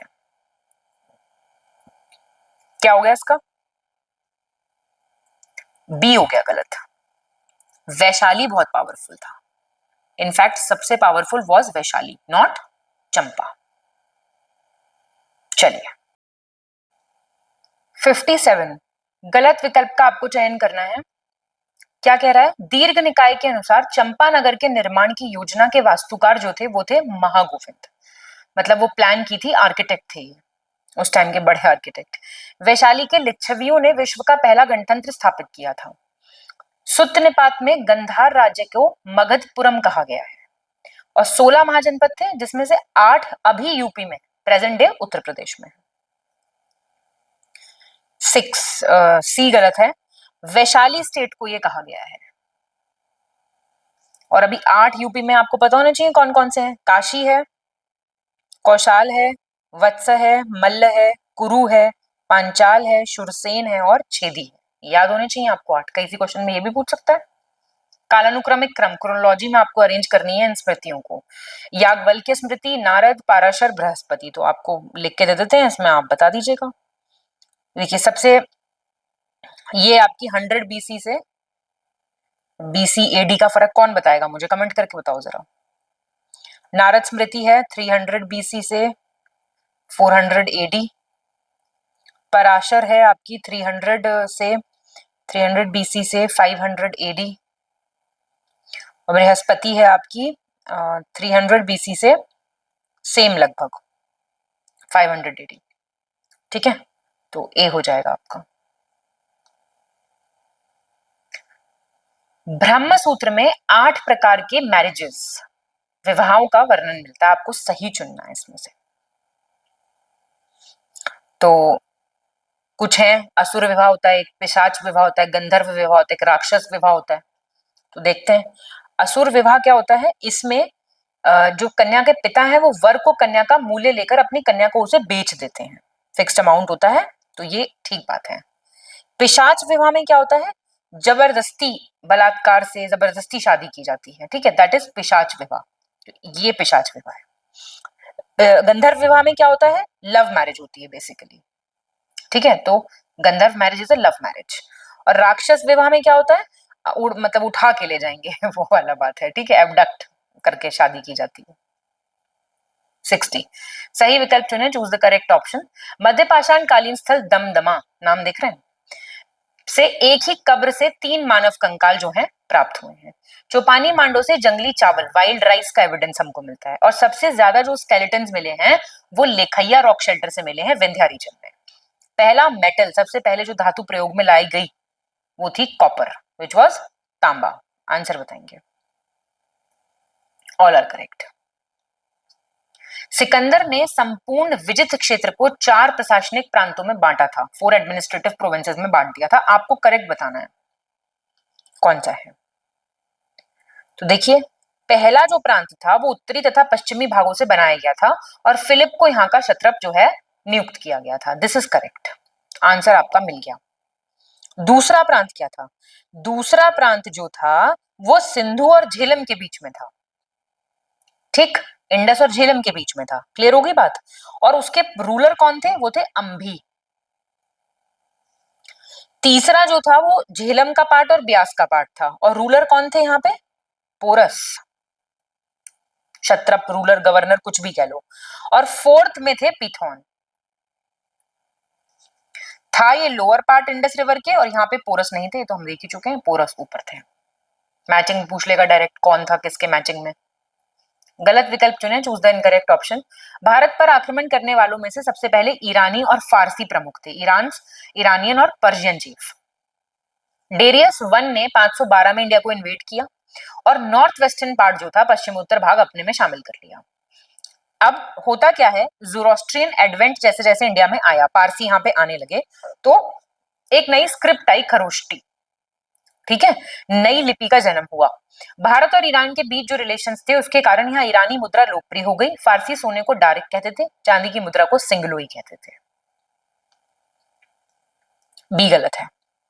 डेरियस वन या फिर दारा वन भी कहते हैं इसको, 516 में आया था। ठीक है, और 20वें प्रोविंस के रूप में इसने इसको शामिल कर लिया था। गलत विकल्प चुने, चूज द इनकरेक्ट ऑप्शन। प्रथम जैन महासभा पाटलिपुत्र में स्थूलभद्र की अध्यक्षता में हुई 4th सेंचुरी में। 8 अंगों में यहाँ पे संकलन किया गया जैनिज्म के, और यहीं पे डिवीजन हो गया, श्वेतांबर और दिगंबर में बट गए। और सेकंड जैन महासभा का जो इनका हुआ वल्लभी देवारितिक श्रमण की अध्यक्षता में हुआ 513 या फिर 526 ईसा पूर्व में। इनकरेक्ट बताना है आपको, बी गलत हो गया। 12 अंग हैं जैनिज्म के, वो यहीं पे कंपाइल हुए थे फर्स्ट जैन सभा में। ठीक है, और ये यहाँ पे चेयरमैनशिप स्थूलभद्र की थी और ये, ठीक है, दोनों आपके क्लियर हो गए बिल्कुल। गलत आपको चुनना है, इनकरेक्ट यहाँ पे भी चुनना है आपको। देवपाल राष्ट्रकूट राजकुमारी रन्ना देवी के पुत्र थे और पाल वंश के सबसे प्रतापी शासक थे, मोस्ट मैजेस्टिक रूलर। बौद्ध विद्वान वज्रदत्त लोकेश्वर शतक के लेखक देवपाल के दरबार कवि थे। 9th सेंचुरी में मध्य भारत पे यात्रा पर आए ईरानी व्यापारी सुलेमान ने पाल साम्राज्य को रूहिमी या रूहमा धर्म कहा था। सी आपका आंसर है। क्यों? अरब मर्चेंट 9th सेंचुरी में आया था, पाल एम्पायर को सेंट्रल इंडिया में आए थे। ठीक है, ईरानियन मर्चेंट सुलेमान जो सेंट्रल इंडिया में आए थे, इन्होंने पाल एम्पायर को ये कहा था कि, तो ये ईरान से नहीं थे, ये अरब मर्चेंट थे सुलेमान। गलत चुने, इनकरेक्ट ऑप्शन चुनना आपको। बौद्ध विद्वान तारानाथ के अनुसार गोपाल ने उदंतपुरी में प्रसिद्ध मठ की स्थापना की थी। बुद्धिस्ट स्कॉलर थे तारानाथ गोपाल, उन्होंने फेमस मोनेस्ट्री उदंतपुरी की बनवाई थी। महिपाल वन के टाइम में राजेंद्र चोल ने 1023 में विक्रम चोल के नेतृत्व में अपनी सेना बंगाल में भेजी थी। सारनाथ शिलालेख काशी क्षेत्र पर महिपाल के अधिकार का सूचक है। पाल साम्राज्य को शुंग राजवंश ने नष्ट कर दिया था। डी है आंसर। क्यों? पाल डायनेस्टी को सेन डायनेस्टी ने, देखो क्रोनोलॉजी अगर पता होगी ना तो ऐसे स्टेटमेंट वाले क्वेश्चन लगा ले जाओगे, पहले कौन सी डायनेस्टी आई फिर कौन सी आई। गलत चुनना है, इनकरेक्ट। 8वीं शताब्दी के आसपास गोपाल ने पाल राजवंश की नींव रखी। जो चोल राष्ट्रकूट प्रतिहारों के बीच त्रिपक्षीय संघर्ष, जिसको त्रिपिटाइट स्ट्रगल भी कहते हैं, वो जारी रहा और बिहार और आधुनिक पूर्वी उत्तर प्रदेश का क्षेत्र उनके बीच विवाद का विषय बन गया था। पाल राजा बौद्ध धर्म के अनुयायी थे, विशेषकर बौद्ध धर्म के महायान और तांत्रिक संप्रदाय के। धर्मपाल ने बौद्ध लेखक हरिभद्र को संरक्षण दिया था, पैट्रोनेज दिया था। Answer B. Tripartite struggle Pala Rashtrakuta और प्रतिहार के बीच में था। पाल राष्ट्रकूट और प्रतिहार, चोल्स नहीं है, ऐसी गलती ना करके आना। चोल साम्राज्य के संदर्भ में आपको करेक्ट बताना है। देखो आ गया ना, एक्चुअल फाउंडर, लास्ट रूलर, साथ में सॉल्व करेंगे इसको हम। तो फाउंडर विजयालय, एक्चुअल हाँ फाउंडर थे इसके विजयालय, एक्चुअल फाउंडर थे इसके, यहां पे लिख दूंगी मैं, एक्चुअल फाउंडर माने जाते हैं Rajaraja 1, last ruler Rajendra 3, capital थी तंजौर, अर्लीस्ट रेसिडेंस चोल्स का था उरायूर में और नेशनल सिंबल इनका था टाइगर। क्लियर होगी बात? तो सी हो गया ना आंसर हमारा, पहला गलत हो गया। कनिष्क के अभिलेखों के संबंध में आपको गलत बताना है, इनकरेक्ट बताना है। अलग अलग कनिष्क के अभिलेख दिए हुए हैं, उसमें आपको गलत बताना है। देखो, सुई बिहार लेख, ये कनिष्क के शासनकाल का 11वां वर्ष का अभिलेख है, संस्कृत में यूज हुई है इसमें। जेद्दा और मणिकाल इंस्क्रिप्शन, इससे क्या पता चलता है कि कनिष्क का अधिकार था पंजाब पे। सारनाथ अभिलेख और कौशाम्बी अभिलेख से क्या पता चलता है, कनिष्क के बनारस और कौशाम्बी पर अधिकार की पुष्टि। सांची लेख कनिष्क द्वारा निर्गत अंतिम अभिलेख था, उसने अपने राज्याभिषेक करवाया था कि 23वें वर्ष में इसको जारी करवाया था। डी गलत है। क्यों? ये मथुरा अभिलेख है, ठीक है, ये जो बात हो रही है ये मथुरा अभिलेख की हो रही है। पल्लव राजवंश के संदर्भ में आपको सही विकल्प चुनना है। देखिए, फाउंडर, ये सारी चीजें पूछेगा ना, तो फाउंडर कौन थे? सिंह वर्मन। रियल फाउंडर कौन थे? Singh Vishnu. Last important ruler, तो आपका आंसर ही है अपराजित वर्मन। और राजधानी क्या थी? कांची, नॉट तंजावुर। चंद्रगुप्त विक्रमादित्य के दरबार के 9 रत्न थे, 9 जेम्स, आपको बताना है। अब वो कुछ ना कुछ करते भी थे, तो क्या सही हो जाएगा? कालिदास लेखक थे, और आपके अमर सिंह कौन थे? लेक्सिकोग्राफर थे अमर सिंह, ठीक है, ये भी बात। शपनक कौन थे? ज्योतिषी वाले थे। और क्या बचे? वरुचि क्या थे? वरुचि, ये संस्कृत ग्रामेरियन थे, संस्कृत के स्कॉलर थे ये। वेतालवट कौन थे? ये मंत्र शास्त्र से संबंधित थे, ठीक है। तो क्राफ्टमैन कौन थे आपके? शिल्प शास्त्र, ये थे आपके शंकु। कवि कौन थे? घट करपर, ठीक है। तो आंसर आपका इसमें ए हो जाएगा। गुप्त अभिलेखों में उल्लिखित अधिकारियों के संबंध में आपको सही चुनना है, officials mentioned in the Gupta record. तो क्या हो जाएगा आंसर? महाबलाधिकृत कौन होते थे? ये होते थे कमांडर इन चीफ, महाबलाधिकृत थे प्रधान सेनापति। महाप्रतिहार थे राजमहल के रक्षकों का प्रमुख। भंडागार अधिकृता, ये होता था शाही खजाने का अध्यक्ष। और विनयस्थित संस्थापक होता था आपका शिक्षा विभाग का अध्यक्ष। तो ये बिल्कुल ठीक दिया हुआ है, ठीक है, याद रखिएगा। और प्लीज ये लिस्ट आपको प्रोवाइड की गई है, ऑफिशियल्स जितने भी गुप्ता रिकॉर्ड के हैं, मौर्यन रिकॉर्ड में हैं, ये कई बार क्वेश्चन घुमा घुमा के पूछता रहेगा, प्लीज ध्यान दीजिएगा इस पे। सही विकल्प चुने, choose the correct option. Chola प्रशासन की मुख्य विशेषता स्वायत्त शासी ग्राम प्रशासन थी, ऑटोनॉमस विलेज एडमिनिस्ट्रेशन के लिए बहुत फेमस थे ये लोग। चोल काल में भूमि अभिलेखों को सुरक्षित रखने के लिए नियुक्त अधिकारी को कर्णिक कहा जाता था, कर्णिक। न्यूटन के बहुत पहले प्रसिद्ध गणितज्ञ ब्रह्मगुप्त ने गुरुत्वाकर्षण के सिद्धांत का पता लगा लिया था। कवि राजशेखर ने नर्मदा नदी को आर्यव्रत एवं दक्षिणापथ को विभाजित करने वाली डिवाइडिंग लाइन कहा था। मतलब फर्स्ट, थर्ड और फोर्थ सही है, सेकंड क्यों गलत हुआ? देखिए, गुप्ता पीरियड की बात हो रही है यहाँ पे। गुप्ता के टाइम पे जो ऑफिशियल लैंड रिकॉर्ड रखता था उसको कार्निक कहते थे। मैंने आपको बताया ना, ऑफिसर्स, उनका डिपार्टमेंट बहुत इंपॉर्टेंट है। आप भी तो उसी की तैयारी कर रहे हैं, है ना। इनकरेक्ट बताइए इसमें से। गुप्त अभिलेखों में उद्रंग और उपरिकर नाम के टैक्सेस दिए हुए हैं, ठीक है। उद्रंग राज्य को दिया जाने वाला भूमिकर था। यूपी के गोरखपुर से सोहा गोरा अभिलेख मिला है। सातवाहन युग को स्वर्ण युग की संज्ञा जो है वो के.एम. मुंशी ने दी थी।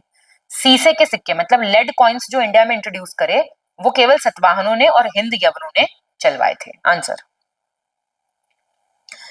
के.एम. मुंशी ने गुप्ता पीरियड को, सभी ने गुप्ता पीरियड को ही कहा है, golden age was Gupta period, not Satavahana age. सही चुनना है आपको, करेक्ट ऑप्शन यहाँ पे आप चुनिए।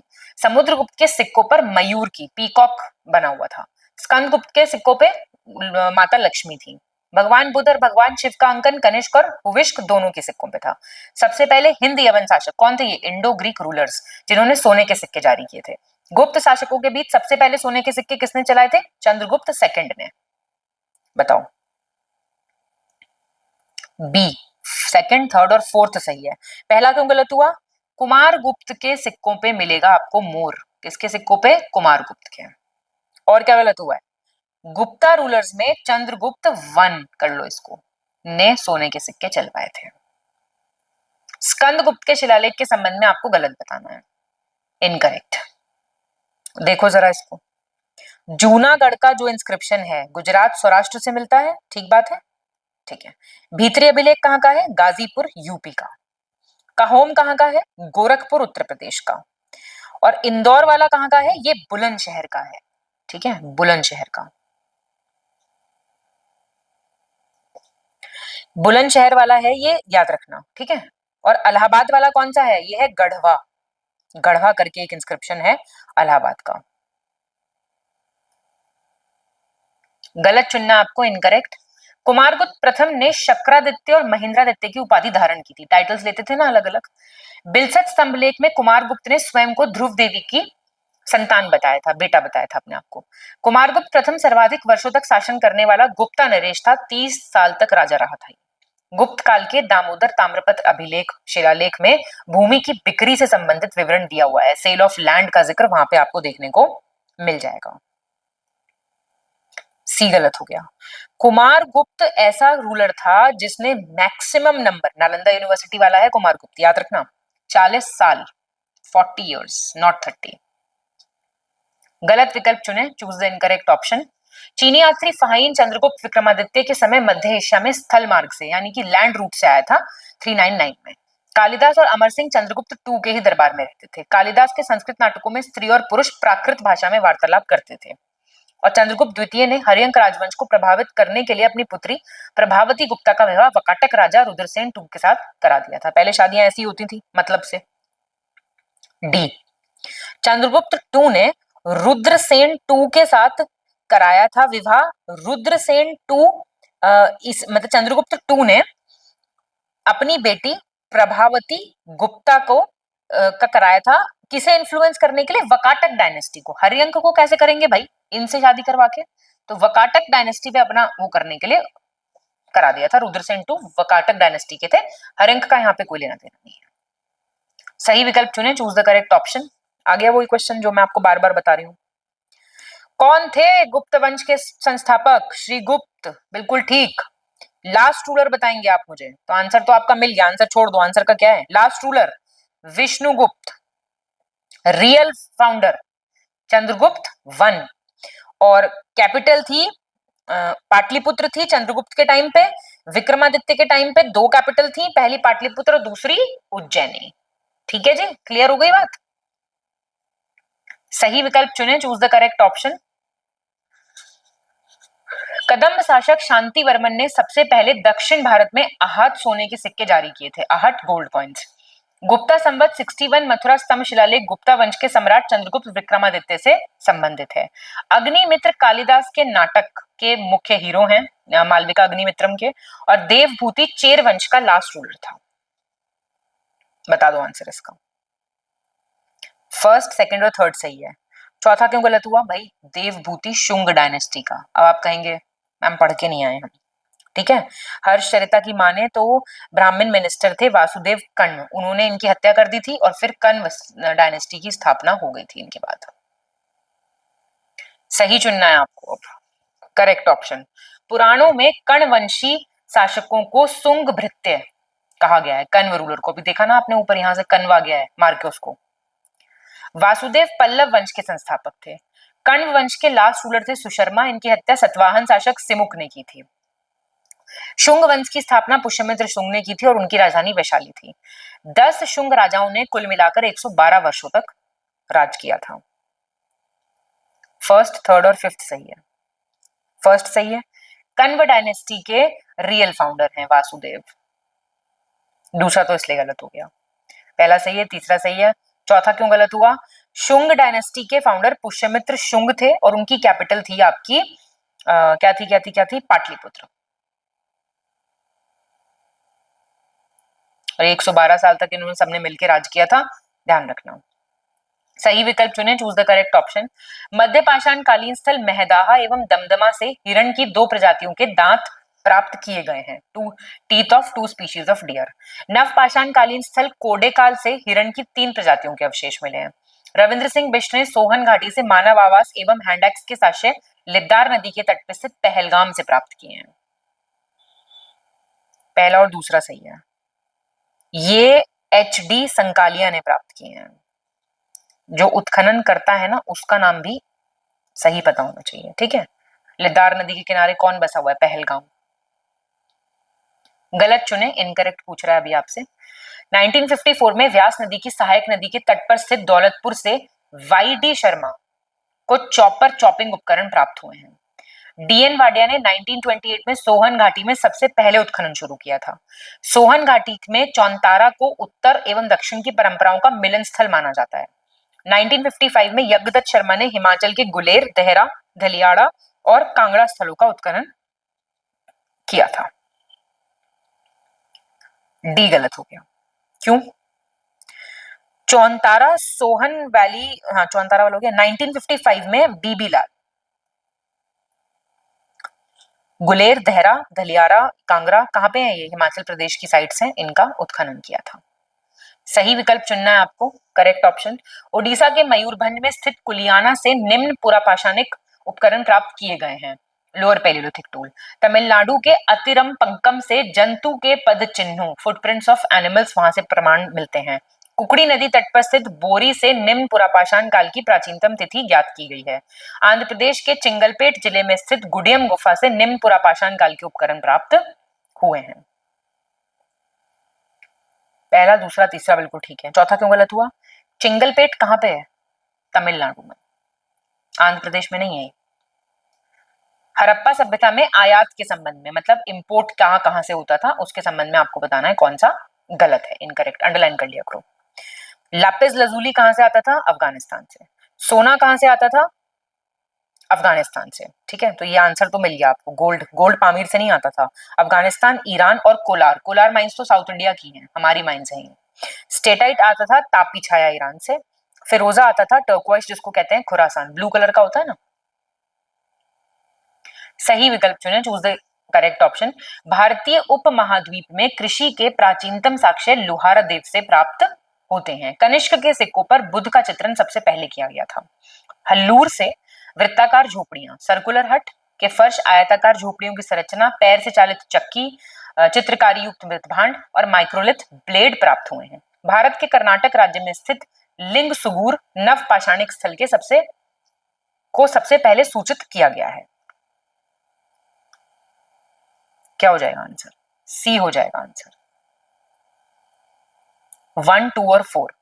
थर्ड क्यों गलत हुआ? सर्कुलर हट्स, रेक्टेंगुलर हट स्ट्रक्चर, ये सब कहां से मिले हैं? पिकली हाल से मिले हैं। ये कहां है पिकली हाल? कमेंट करके बताओ जरा, पिकली हाल कहां पे है? सही विकल्प चुने, choose the correct option. Garuda Purana में पशु चिकित्सा का व्यापक रूप से उल्लेख मिलता है, वेटनरी। पुलकेशन द्वितीय के एहोल अभिलेख से संस्कृत के कवि और नाटककार कालिदास का उल्लेख मिलता है। विक्रम संवत और शक संवत में कितने वर्षों का डिफरेंस है? 135 का। विष्णु पुराण में ज्योतिष का व्यापक रूप से उल्लेख मिलता है, एस्ट्रोलॉजी का। वराह पुराण में मथुरा शहर का उल्लेख मिलता है। कहां क्या उल्लेख मिल रहा है? क्यों पढ़ रहे हैं मैम हम? सारे सही हैं। गलत विकल्प चुने, जोश हाई रखें और गलत विकल्प चुनते जाएं, ठीक है। बौद्ध ग्रंथों में उल्लेख है कि अशोक ने 84,000 स्तूप्स का निर्माण कराया था। बिहार के वैशाली के पास स्थित मौर्यकालीन बैराट स्तंभ अभिलेख पहला स्तंभ अभिलेख है।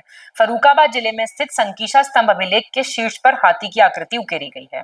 मास्की अभिलेख में अशोक ने अपना बुद्ध शाक्य कहा है खुद को, और इसी अभिलेख में अशोक नाम भी बुद्ध का हमको अशोक का देखने को मिलता है। अशोक का अशोक नाम यहाँ पे मिलता है हमें देखने को। बी हो गया आपका आंसर। क्यों?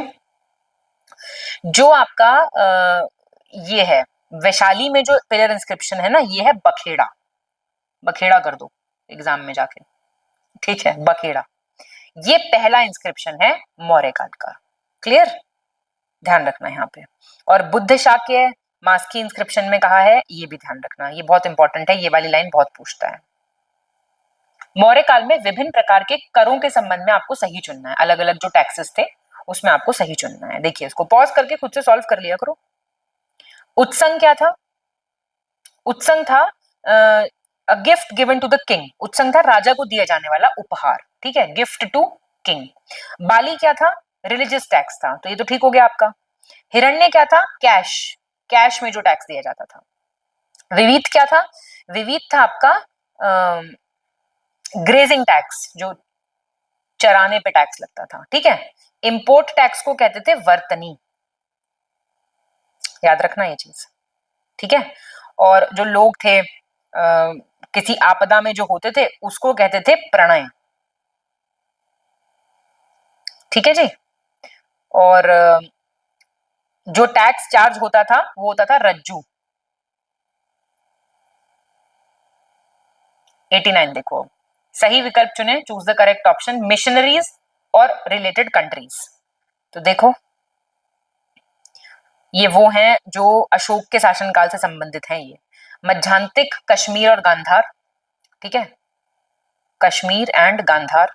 महाधर्म रक्षित थे आपके महाराष्ट्र से संबंधित, रक्षित थे बनवासी कर्नाटका से संबंधित, और मध्यम थे हिमाचल प्रदेश। तो ये आपका आंसर हो गया, सही विकल्प चुने, choose the correct option. Rupnath लघु शिलालेख Orissa, Sasaram minor rock edict Rajasthan, Brahmagiri Kerala, Ahraura Uttar Pradesh. सही चुनना है ना इसमें आपको, तो डी सही है। अहरोरा जो है वो उत्तर प्रदेश का है, रूपनाथ है आपका जबलपुर का, एमपी। और क्या है, सहसाराम है आपका बिहार का, ब्रह्मगिरी है आपका मैसूर का। ब्रह्मगिरी तो आपका सही हो गया होगा शायद। सही विकल्प चुने, चूज द करेक्ट ऑप्शन।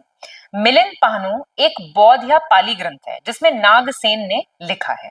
चीनी यात्री माथविलिन ने चालुक्यों के शासनकाल में चीन और भारत के संबंधों का विवरण किया था। ये मैं आपको लाइन इसी टेस्ट में बता चुकी हूँ।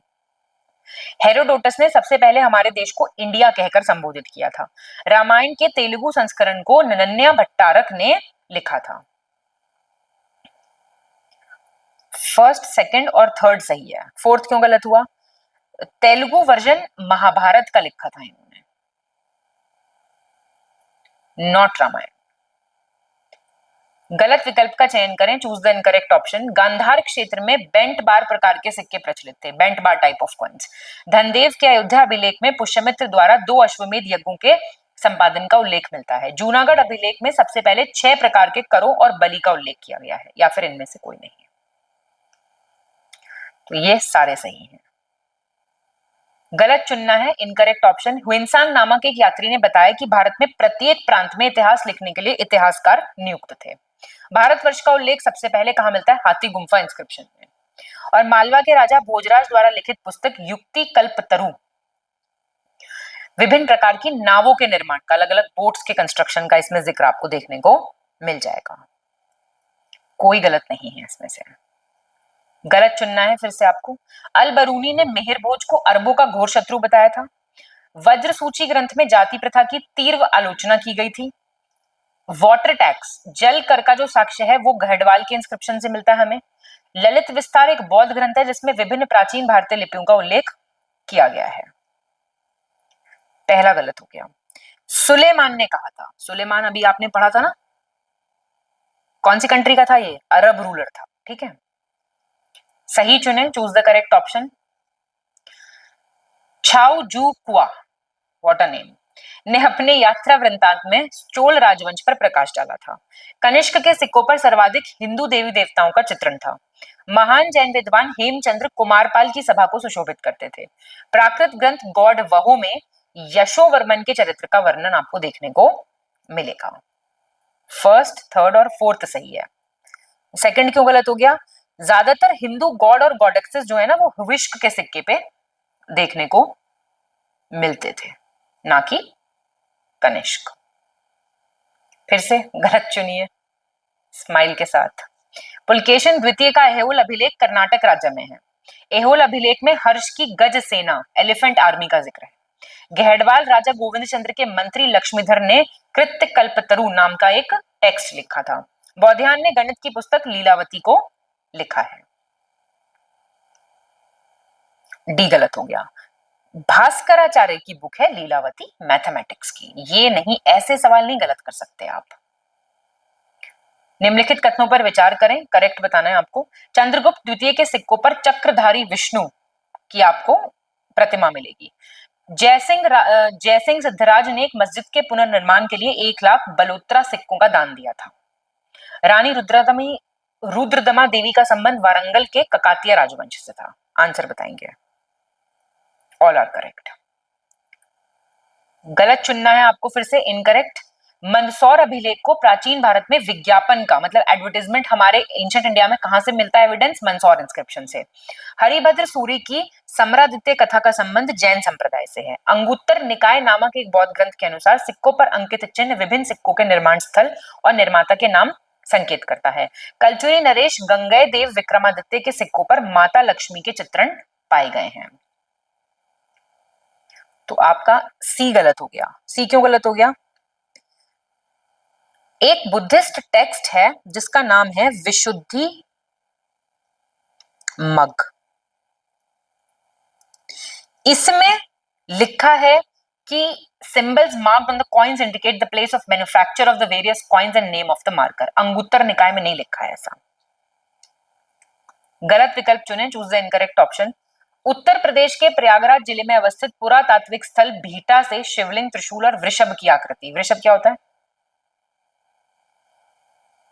बुल टाइप वाली मुहरें प्राप्त हुई हैं। चीनी यात्री फाहियान के यात्रा वृत्तांतों का अंग्रेजी अनुवाद जेम्स लेगे ने किया था। चीनी यात्री ह्विनसांग ने गुप्त रूप से भारत की यात्रा की थी सीक्रेटली। और मिट्टी की प्राचीन कालीन 274 मुहरें बिहार स्थित बसाड़ पुरास्थल के उत्खनन से प्राप्त हुई हैं। डी गलत हो गया। ये जो आपको मिलती हैं ये बसाड़ से मिलती हैं। बसाड़ कहां पे है? Not in Bihar, it is in Rajasthan.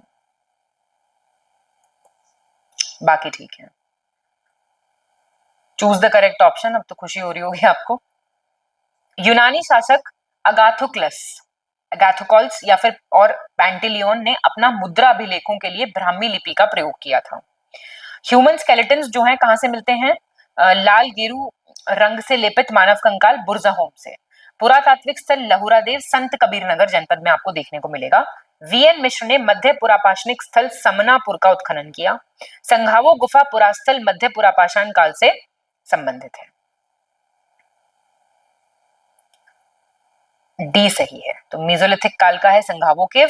बाकी सारी चीजें बिल्कुल ठीक दी हुई हैं। ठीक है, I hope I am clear. और अपना स्कोर आपको जरूर से कमेंट करना है और अच्छे से पढ़िए। जो भी कोई दिक्कत है वो पूछते रहिए, रिवाइज करते रहिए। बहुत बहुत शुभकामनाएं। नेक्स्ट टेस्ट में मुलाकात होगी।